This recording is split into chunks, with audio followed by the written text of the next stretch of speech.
Dr. Amy McLeman. Amy is a postdoc at the Liverpool School of Tropical Medicine. She completed a PhD looking at novel pesticidal compounds, and she now works on the Swab and Send initiative at the iiCON Centre, which is becoming recognised as a major place for conducting antibiotic discovery and development in the UK. So really excited to hear about your work, Amy, on eliciting antimicrobial production, which is something that is familiar to many of us working in natural product discovery. So over to you, Amy. I can see your slides well. Great, thank you. Hi, Matt. Thank you for the introduction. So yes, my name's Amy McLeman, and I'm going to give you a brief talk on low levels of antimicrobials to elicit antimicrobial production in environmental isolates. So I'll begin by telling you how this research came about within the scope of my other projects.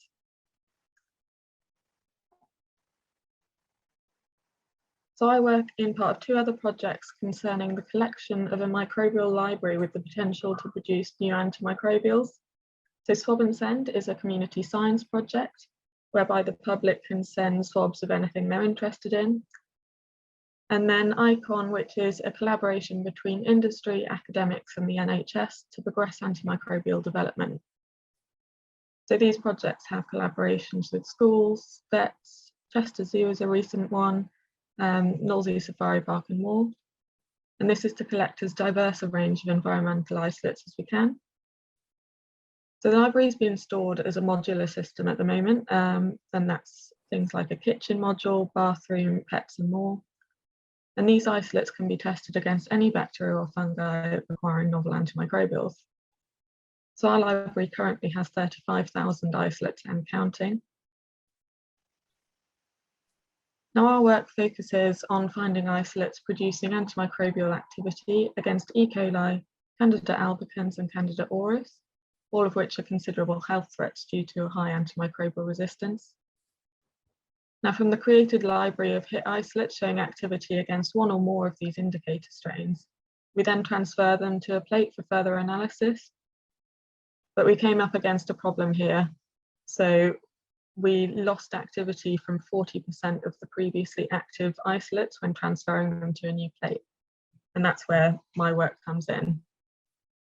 So we believe this loss may be attributed to the loss of particular neighbouring isolates that may have been producing hormone signalling to elicit antimicrobial production.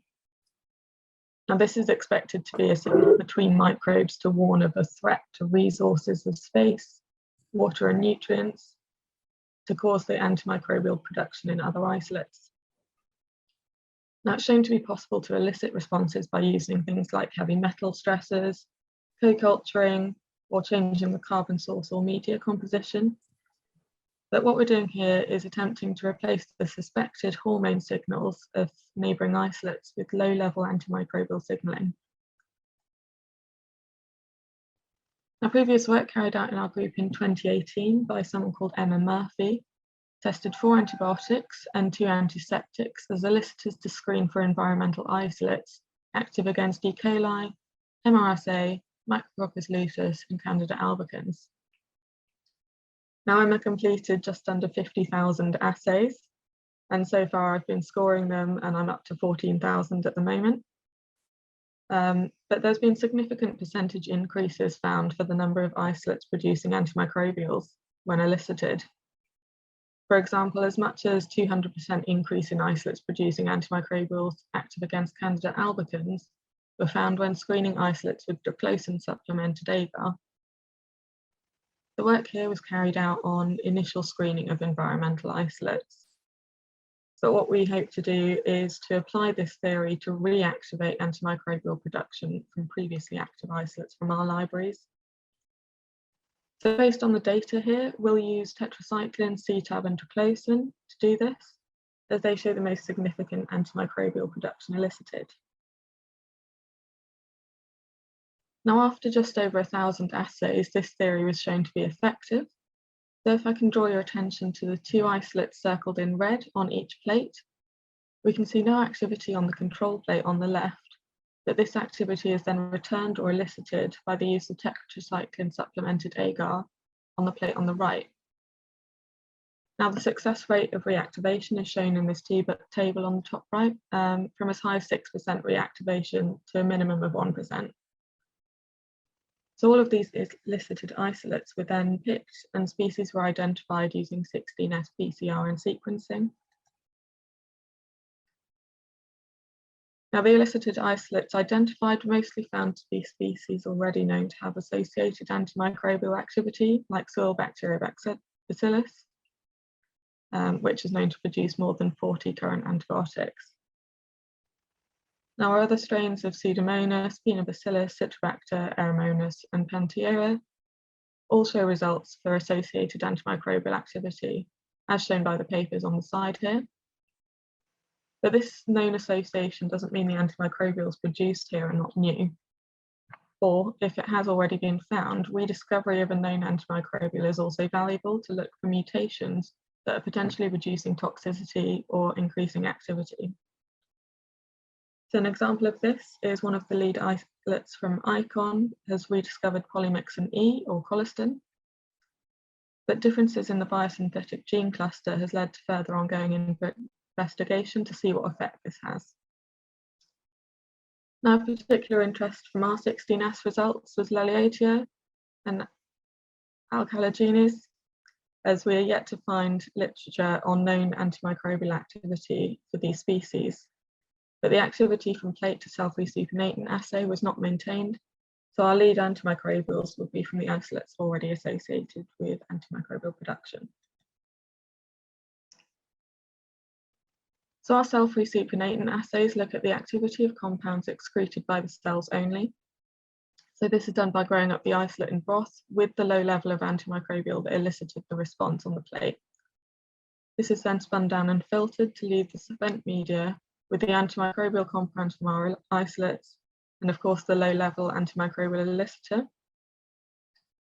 Now, this isn't ideal, so to control for our elicitor, we compare the growth of our indicator strain with our sample to the growth of our indicator strain with spent media from an overnight of the indicator and elicitor treated in the same way. So here are some of our self-resuppinating assay results showing isolates elicited by CTAB. We've got a promising sample from hit plate 3 in position G7, which resulted in reduced optical density after 24 hours.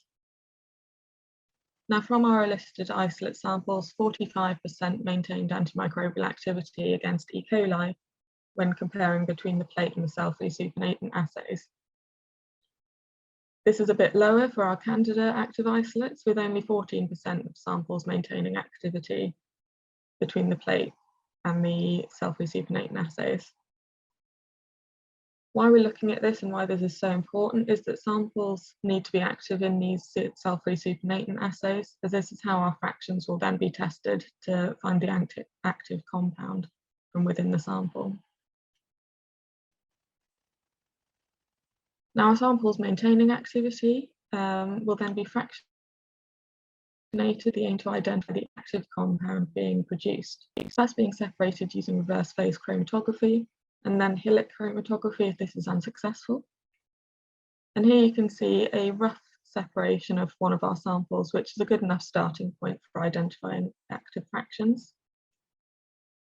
Now, again, we came across a problem with the buffers used in this HPLC separation and are toxic to our indicator strains. So we've got to evaporate off these buffers before we can confirm activity of each fraction. So we do this using the Genovac EZ2. Now, returning to our self-resuppinating assays, we can look for active fractions from a sample. So fraction 15 at the top shows a typical non-active fraction in blue with the same growth rate as our positive control, which is underneath in green, when compared to the activity of the whole self-resuppinating sample. But what's really interesting here is fraction 18 and 26 that show significant antimicrobial activity in green.